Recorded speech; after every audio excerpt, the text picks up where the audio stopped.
తెలంగాణలో letter war నడుస్తోంది. Congress BJP మధ్య లేఖల యుద్ధం కాకపుట్టిస్తోంది.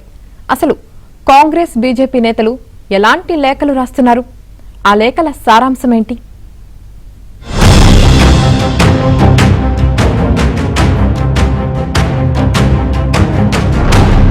హైదరాబాద్ మెట్రో రైల్ అంశంపై కేంద్ర మంత్రి కిషన్ రెడ్డికి తెలంగాణ ముఖ్యమంత్రి రేవంత్ రెడ్డి మరో బహిరంగ లేఖ రాశారు. మెట్రో పెండింగ్ అంశాల పరిష్కారానికి జోక్యం చేసుకోవాలని కోరారు. మెట్రో విస్తరణకు కేంద్రం సహకారం కావాలని అన్నారు. మెట్రో ఫేజ్ 2 ఐఆర్ఎఫ్సి ఫైనాన్సింగ్ పై చర్చకు సమావేశం ఏర్పాటు చేయాలని కేంద్ర మంత్రికి సీఎం విజ్ఞప్తి చేశారు.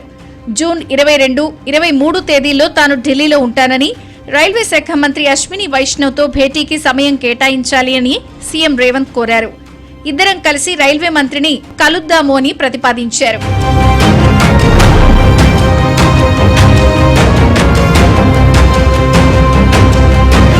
అటు సీఎంకు బీజేపీ తెలంగాణ అధ్యక్షుడు ఎన్ రామచంద్రరావు బహిరంగ లేఖ రాశారు.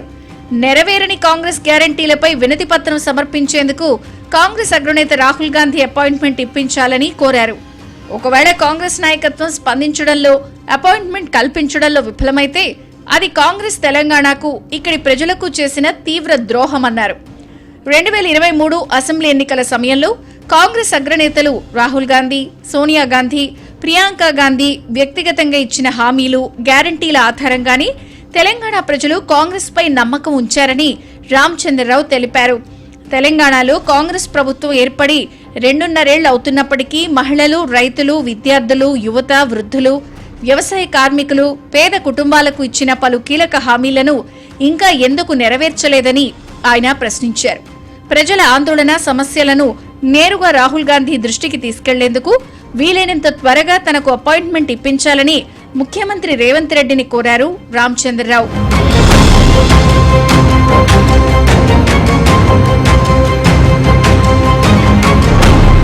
మరోవైపు రామచంద్రరావుకు PCC chief Mahesh Kumar Goud counter ఇచ్చారు. 2.5 ఏళ్ల కాంగ్రెస్ పాలనకి 12 ఏళ్ల బీజేపీ పాలనపై చర్చకు సిద్ధమా అని ప్రశ్నించారు. విదేశాల్లో ఉన్న నల్లధనం తెస్తానన్న సంగతి ఏమైందన్నారు.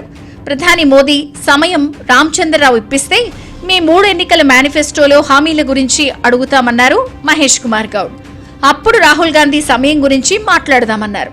ముందు బీజేపీ ఇచ్చిన హామీలపై దృష్టి పెడితే మంచిదన్నారు మహేష్. మీరు కేంద్రంలో అధికారంలోకి వచ్చి మోడీ గారు ప్రధానమంత్రి అయి 12.5 సంవత్సరాలు అయింది.